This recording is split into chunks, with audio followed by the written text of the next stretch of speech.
But I think a lot of times people see differences and that creates fear. And so That's I what's think, kind of ethnic yeah, separation. and I think that's in life too.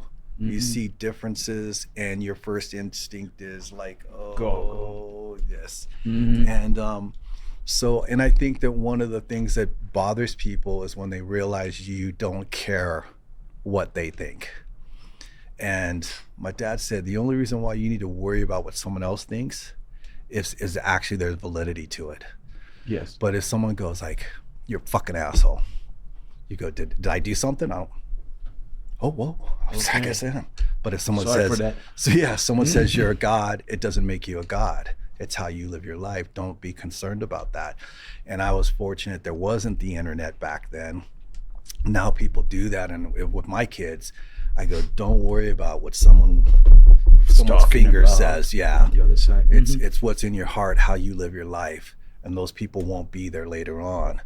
And for us, it used to be, there was no social media, but he goes, your friends, things that bother you 5-10 years from now are not going to make any difference. When you get older, you have kids, it's not going to make any difference.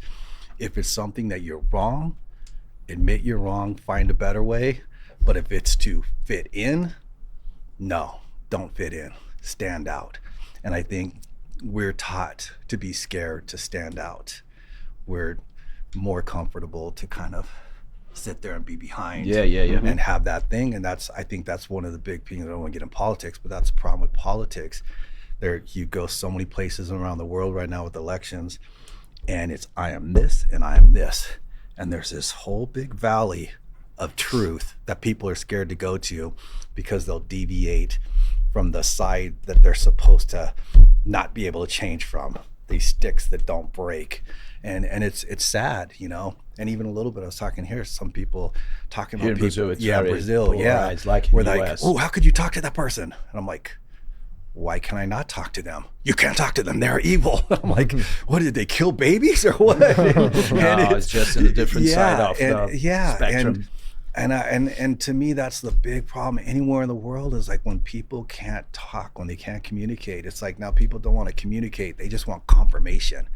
They're bad, yeah, they're bad, yeah. Great conversation, you know what I mean? And it's like, well, what about, we don't talk about it.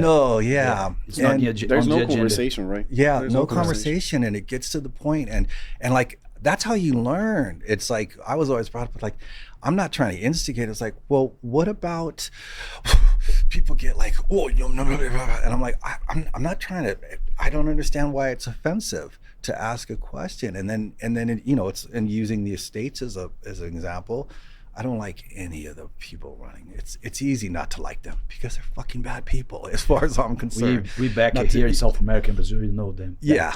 Especially. But when I sit there and like, I don't know if you saw Biden, I go, dude, this dude is so old. I'll say, and I never liked the guy because of a lot of things that he said. But I'll say that, you can't say that. And I'm like, why? Because then you're for him. And I'm like, how am I for him for if Trump. if I say something about him? Because I can say, I'll talk shit about someone else, and sometimes I'll say things and I'll go like, you can't say that. And I'm like, but why can't you say the truth? Why don't we focus on the truth rather than who it is?